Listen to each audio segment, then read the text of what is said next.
Leadership is not a title. Leadership is being an example. You can never go wrong, in my experience, leading with gratitude, and that it it really sets the stage for open conversation, that leaders can be created, that if you have a good mentor and you are a good mentor to those who may work for you or with you, and they don't even have to work for you directly. Leaders can come from a lot of different places within an organization.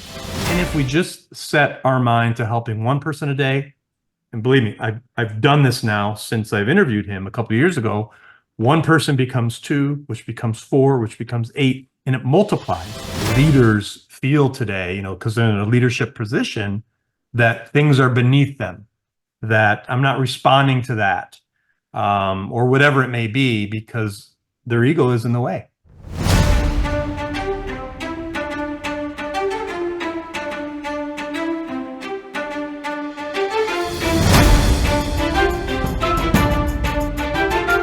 Welcome, I'm your host Stefano, and this is When Leaders Talk, a podcast about leadership and most importantly about leaders. A great guest today, Roger Brooks. He is the CEO and founder of American Real Publishing Company. And in this conversation, we really go deep into the positive side of being a leader. That is leading by example, leading with gratitude, and also leading to empower others. Roger, who has a great experience, not just as a leader, but also as a mentor, he reminds us the importance of leading by example.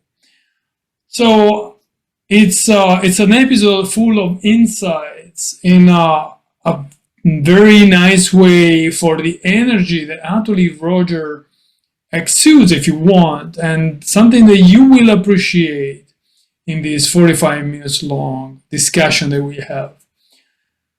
Before I leave the floor to him, please subscribe to this channel. That's a great way for us to keep having amazing guests like Roger in the podcast. And you can follow me on social media, especially LinkedIn, where we keep the conversation going, as well as in my blog, that is at masteryourseed.com. Well, with no further ado, Roger Brooks.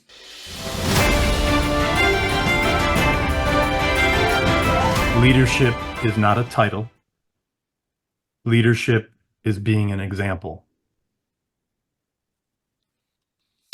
Leading by example, right? This is something we hear so often, and yet, honestly, in my experience, the number of people I can really think that they led by example, and a positive example, of course, that are very little.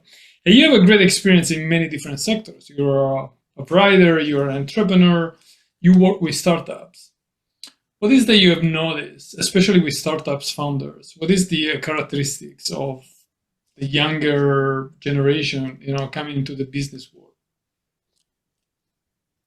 Well, look, I think there's so much young talent out there. I feel that the generations are getting smarter and brighter and faster and quicker, than say our generation.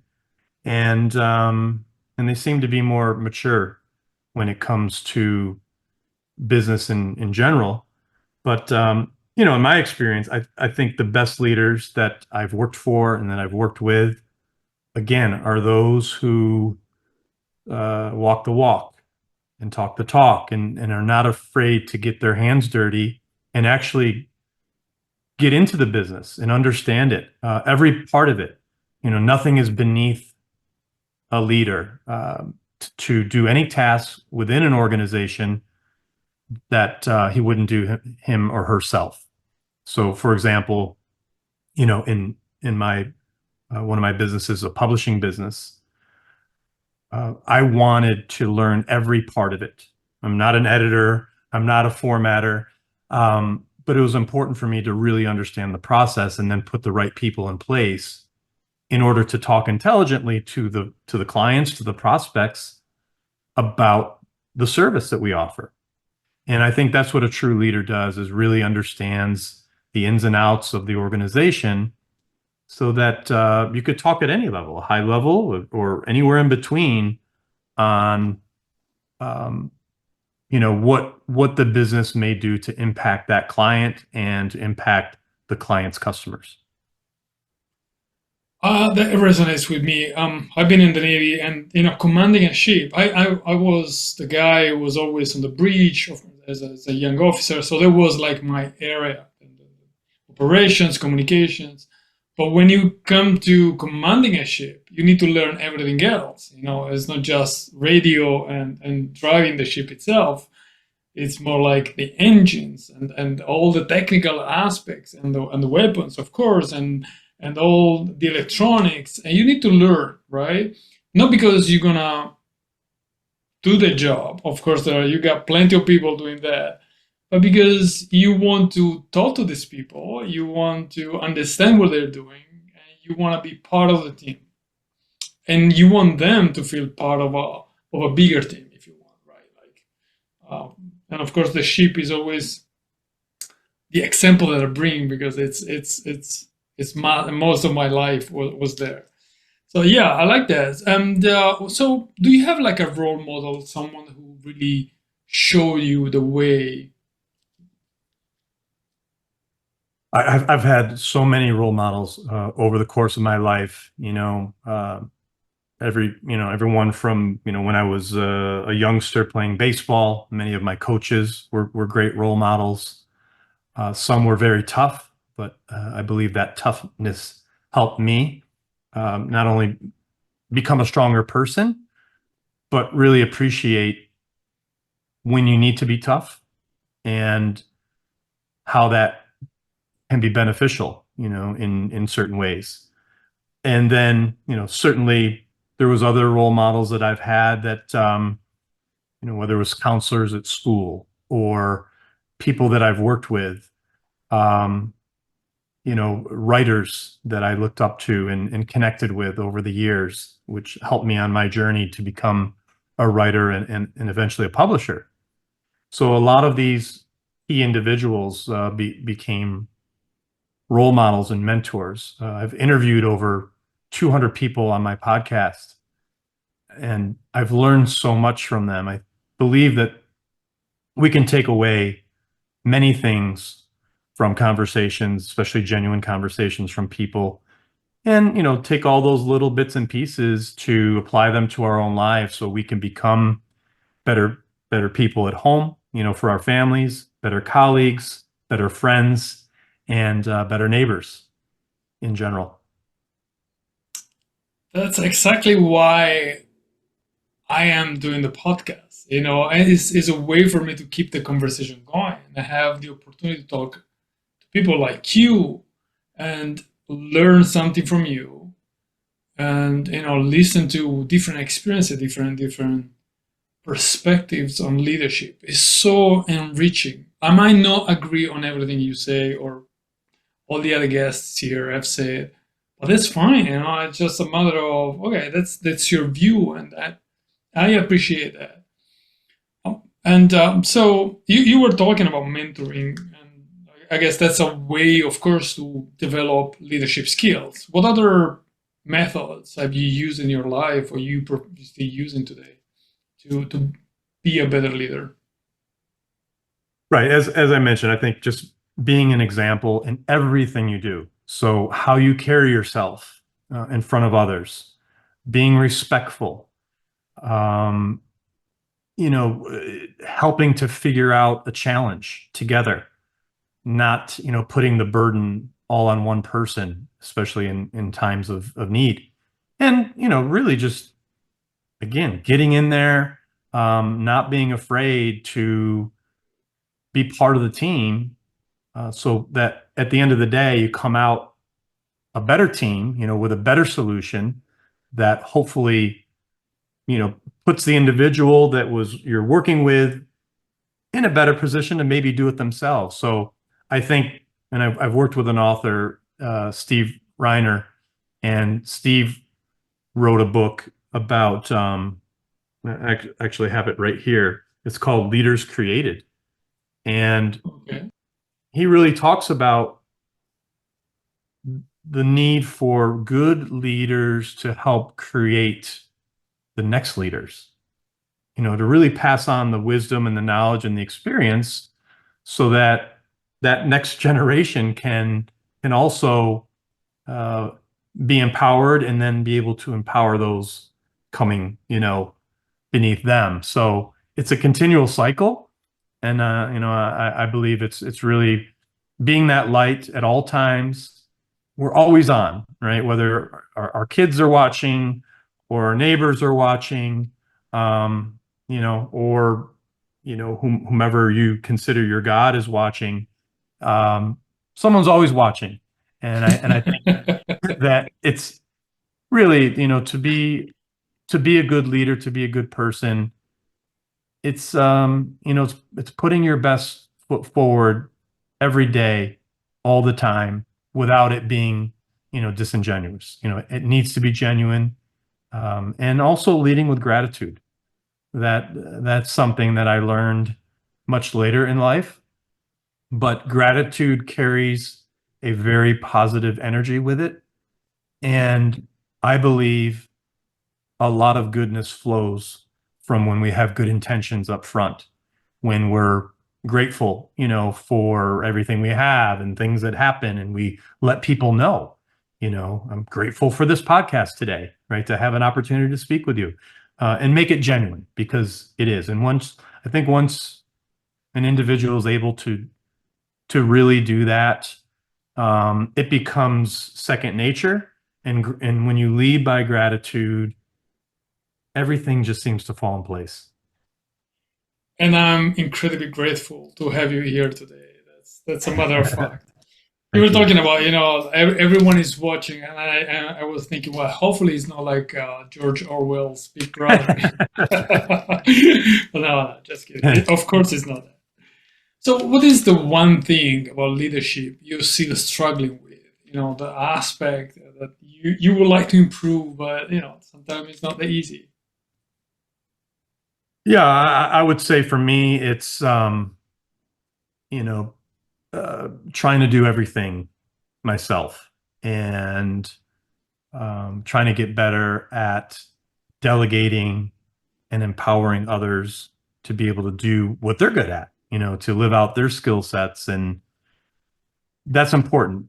I think when someone is empowered, um, it changes, it really opens up the opportunity for them to shine.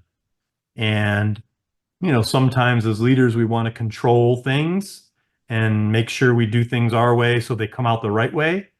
But I'm learning, and I've, lifelong learner of learning by mistakes, and that it's okay. It's so, I tell my team, you can't make a mistake. There can't be a mistake big enough that is going to jeopardize, the organization as a whole. Right? We don't want you going out there shouting from the rooftops that, oh, we're a terrible company. That's not what I mean. But if there's, mistakes happen all the time. And I think if the individual knows that if they put their best foot forward and a mistake does happen, then that's okay. That we'll learn from it, we'll pick back up, and hopefully not make that same mistake again. No, leader, you're right. Failures is actually a great way for learning. It's probably the best teacher we have, and it's how we evolve, grow, and become better person, better leader, and better father, better husband or partner, and everything else. So that's making small mistakes or big mistakes, and the only thing we need to do is deal with that. Yeah. And actually, and here it comes the question. So, how do you normally, especially as a leader, how do you deal with a failure, with a mistake made by you or your team members? Yeah, I think it's a matter of being honest with yourself if you make the mistake yourself, and being honest with your team if it's made by the team, and having open dialogue about it. Um, and sometimes those tough conversations need to happen in order for us as individuals, or as our team to be able to recognize that, oh, okay, yes, maybe I should have looked at it a different way, or maybe I should have asked for help when I needed it instead of trying to do it myself. So it's really, to me, it's being honest. It's having open communication and dialogue, and knowing that every conversation we have is not always going to be pleasant. We have to have those tough conversations sometimes in order to grow as individuals, in order for an organization to grow itself, as a company. Right, tough conversation. Actually, that's another issue that I see a lot of people struggling with, and myself too. Quite recently, actually, I had to have a tough conversation, and I was clearly avoiding it. And postponing doesn't bring any good outcome. Actually, if it's possible, it make it worse. So, do you have like a way of deal with those tough, difficult conversations?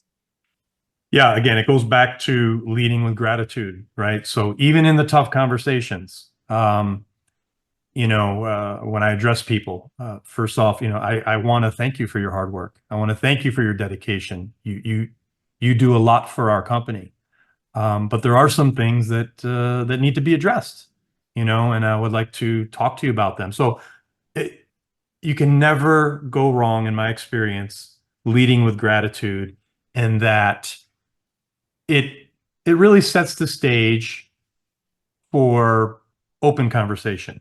I think if you come out of the gate, you know, really rough and, being tough, that doesn't serve anyone well, you know. But it's okay. When you come out of the gate leading with gratitude, it puts you in a different mindset, and your tone is different, and that you can ease into a conversation, even if it is a tough conversation, whereas all parties can, you know, have that dialogue where there's not, too much tension.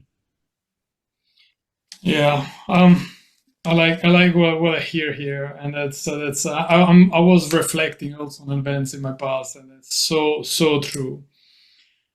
I want to go back to the book that you show, leadership leaders created, and the quick question is: are leaders born or made? Well, Steve would tell you that it's a little of both. That certainly there are leaders that have it in them, from a Hmm. young age. They're the kids, that were the captain of the teams, or, the ones in class that would often raise their hand and not be afraid to put themselves out there. But also that leaders can be created. That if you have a good mentor, and you are a good mentor to those, who may work for you or with you, and they don't even have to work for you directly. Leaders can come from a lot of different places within an organization. And one of the things he encourages, which I love, is that not to be afraid to reach out to someone, even if it's not your direct, uh, manager, but to reach out to someone within the organization that may be in a leadership position, to be a mentor, someone that you could confide in and go to on a semi-regular basis, to check in, if you have questions, if you have a difficulty. And to me, that's really important, to identify people like that, because leaders love to lead, and they love to provide assistance wherever necessary. And that's something that I learned from Steve in his book. Again, I'll show it to you, Leaders Created, that there are skill sets that you can learn from others, and apply them to your own position, to your own life. I would like coaching also as a good way to become A- a great leader. Absolutely. This is a self-serving comment, I guess, but it's part No, of it's the really concept. important, right? Whether it's a mentor, a coach, it's important to invest in yourself, and to, um, you know, to me, that includes hiring the necessary resources to make you the best person, the best leader that you could be. And a lot of people, I think are afraid to invest in themselves in some way. Um, uh, but I believe once you do it, once you hire a coach, whether it's someone like you or whether it's, I, people hire me to help them write their book, right? So that investment, Steve is a good example. He never wrote a book before, and he wanted to write a book. And then he told one of his colleagues, Mike Housey, and then Mike worked with me to write this book called Iron Life. And then, there was another gal, I think I have her book here. She works for the same company, Joanna Funk, and she wrote this book called Making Sundays Less Scary. So That's a good book list. yeah, I mean, so I guess my point is when you put yourself out there, when you invest in yourself and you have good intentions, only good things can come from it. And That's you really can't go wrong. And it's a great list of books that I'm adding to my already long list of books to read. And thank you for this suggestion. I always appreciate it. I think another way actually is for become a better leader is to read books, learn from others, and it can be a memoir, it can be books like the one you show that are more like manuals if you want, or with some good descriptions. And it always work well, and if you are open to, of course. Let me ask another question. You've been talking about failures and mistakes, and I wonder, what do you, if you can tell, of course, what is the biggest challenge and failure that you have encountered in your long career? Ooh.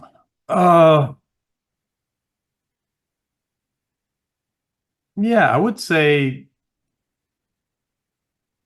ego, you know, getting getting outside of your ego and really becoming present and aware of who you are as an individual. Because when you do that, you're more authentic. Your work is more authentic. Your life is more authentic. And it's really hard for humans to get outside of our own ego. We're constantly talking to ourselves, right? And if you don't think about it, you don't really realize it, but all day long, every day, we are talking to ourselves.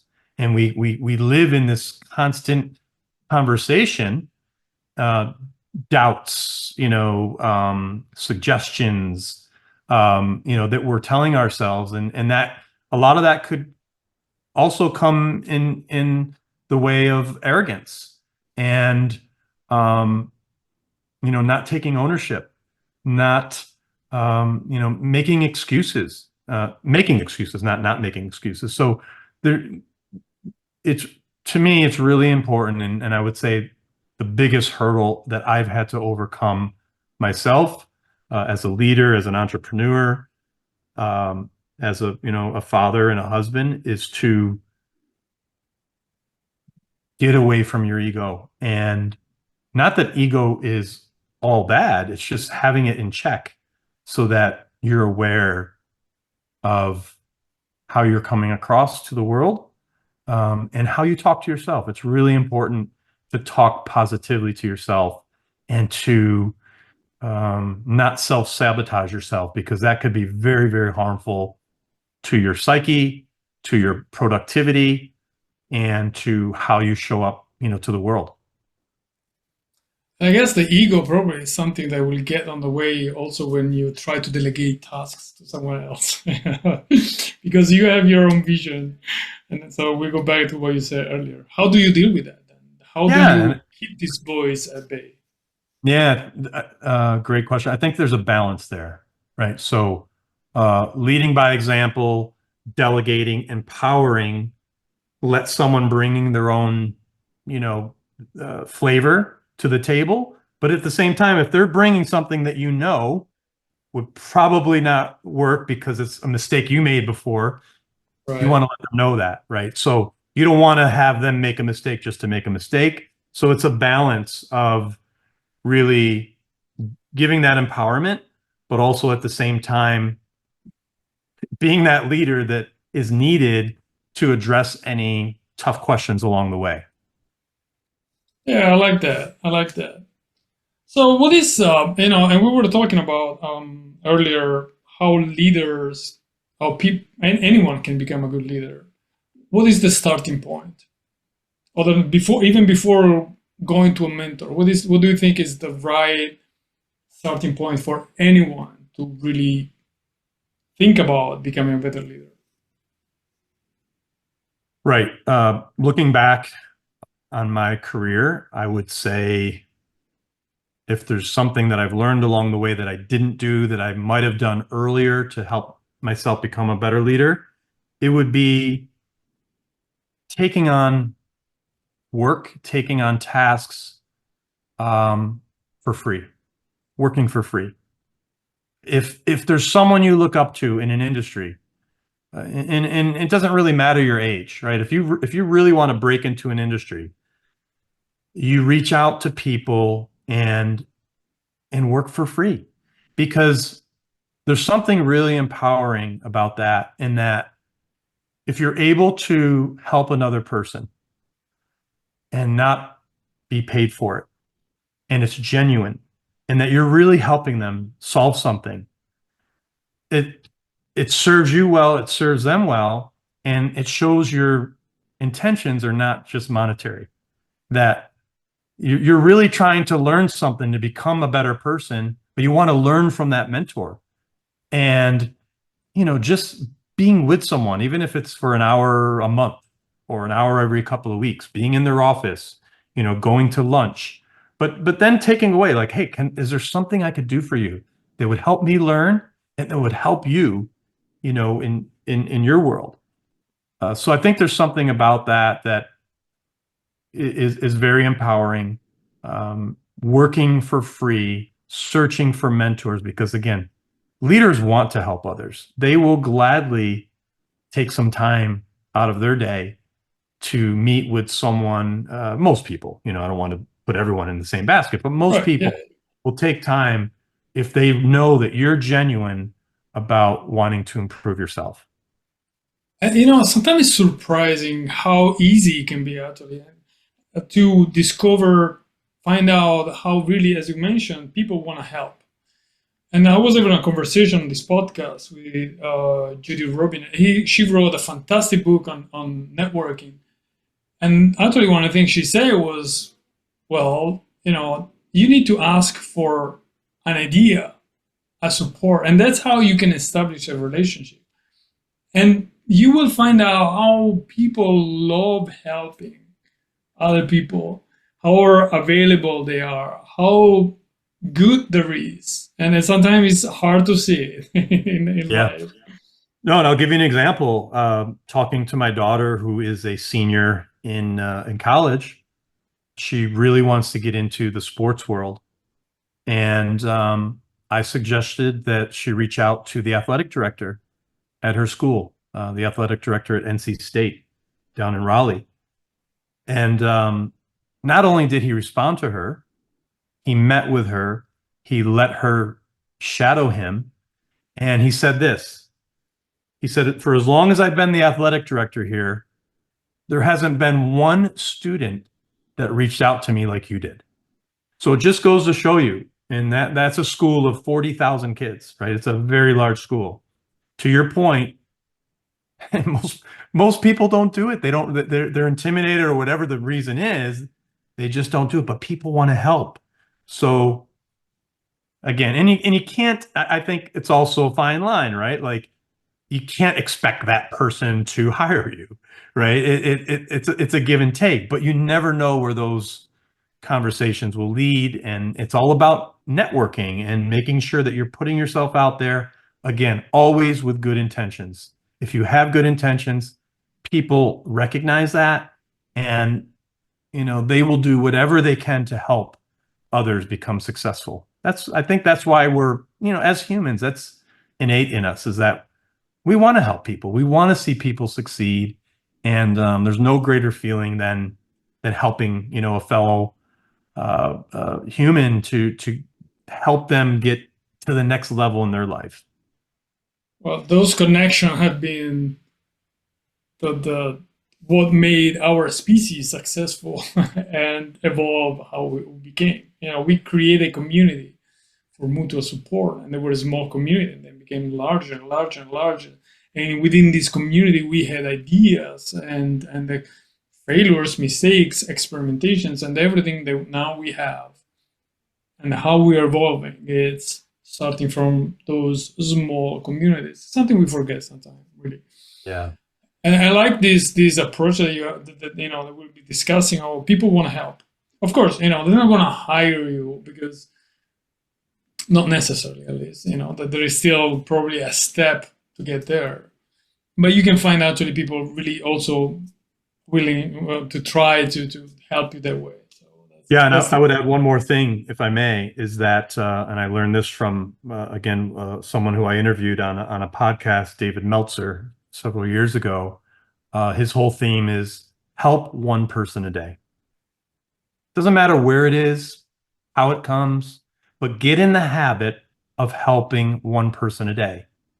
Helping someone could be as simple as opening the door, right, for someone who's elderly or whatever it may be. It can be reaching out to a friend. It could be responding to an email, to a salesperson who's been constantly emailing you, and just responding with honesty to say, look, thank you, but it's not something I'm interested in this time at this time. That would help them, right? Because they're not feeling that anxiety of not getting a response. So there's so many ways that we could help people in a given day. And if we just set our mind to helping one person a day, and believe me, I've done this now since I've interviewed him a couple of years ago. One person becomes two, which becomes four, which becomes eight, and it multiplies. And before you know it, you're helping lots of people in a single day without even consciously thinking about it. And that becomes reciprocal. You'll see that people start helping you and responding to you. And that energy, the positive energy that you put out, comes back tenfold. We hear these things, as cliche sometimes, but when you actually put it into practice and you see it working, and you see it working again and again and again, then you start to see that, wait a minute, this is not a coincidence. This is a law of the universe. Like, this cannot be coincidental, that because I'm doing good things here, good things are coming to me here. It is a law of the universe. It's a law of life. So, I try really hard to live by that and encourage others to do the same, because it's not fantasy. It is reality if you put it into practice the right way. I like that. And actually, I was thinking, one of the things that I always try to do when people reach out to me via email or selling or proposing, if I'm not interested, I write them back. I say, well, thank you, but it's not for me. It's not the moment. Or it's not something I'm interested in. And on the other side, I really dislike when you try to engage people and there is silence. And then now, with technology, one of the things that we have learned very well is to ghost other people and just Yeah. forget. And sometimes an email, it can be a very short no, thank you, or no, or whatever. It's more than enough. It's a feedback that you have instead Yeah. of staying in this limbo, in this gray area of uncertainties. And you say, well, it can create anxiety. Because it's like, oh my god, what I've done, oh my god, I'm a monster. People don't want to talk to me. Yeah. A small action, cost zero, Right. zero. It's a second of your life. No, thank you. Yeah. How long Yeah. does it take? Great. Look, and I think that's a part of leadership.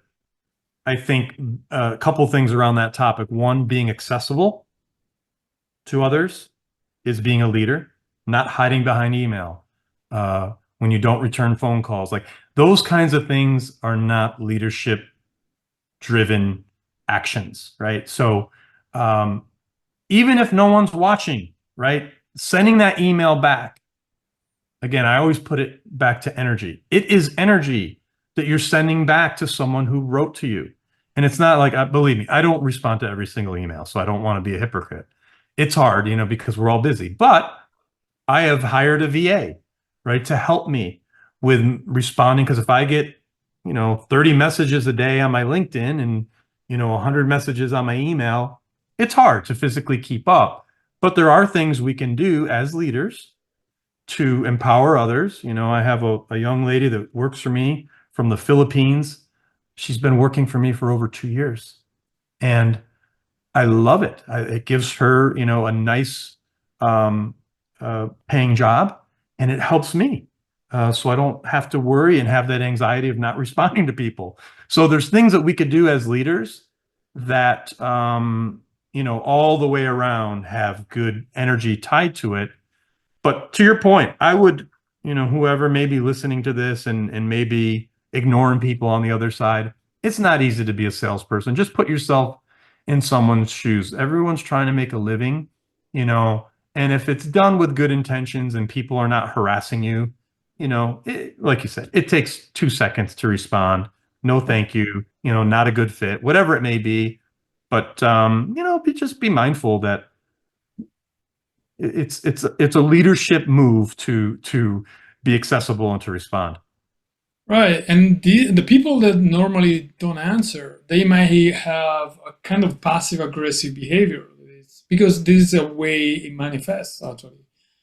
Because you avoid, it's a way to shy away from difficult conversation. Because maybe or even worse, you might look at someone else from like a higher position, and you look down and like, well, And again, it's not to me, worth my time. yes, that goes back to ego.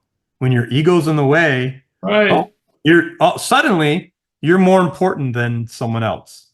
And I think that's the biggest thing that many leaders feel today, because they're in a leadership position, that things are beneath them, that I'm not responding to that, or whatever it may be, because their ego is in the way.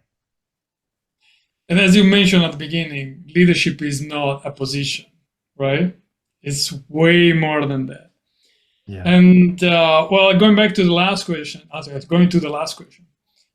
So if some new leader comes to you and say, "Hey, Roger, I would love a suggestion to be a great leader," what would you tell them? Yeah, again, it's I kind of go back to all my same routines, right? So if someone came to me, I would encourage them to find someone within their field that can guide them. I would encourage them to take on more responsibility within their job, right? Go to your manager and say, "Look, I know, I'm doing a lot of things and I'm pretty busy, but I am interested in taking on something else that may be outside of what I normally do because, I'm interested in, it's okay to talk honestly. I'm interested in being a leader, at some point in my career. I'm interested in that type of role." I think it's just fine to be able to approach others with, the request to somehow get involved, to be part of something bigger, to contribute in a way that you may not be contributing today, so that you can build up the skills and the skill set to one day have more responsibility in whatever that may look like for you. Sounds great. Sounds great. Roger, thank you very much for having been a fantastic guest. I have appreciated a lot. First of all, the energy, and I'm not telling you but I really felt a positive energy coming, even through the screen, and the way you talk and about leadership and about yourself is energizing in a way. I have appreciated a lot of our conversation on empowerment, on gratitude, and I think that's another aspect that sometimes we should focus a lot more, and it could help us, it could help other people as well. So thank you again for having been with us. Thanks, Stefano. Appreciate it.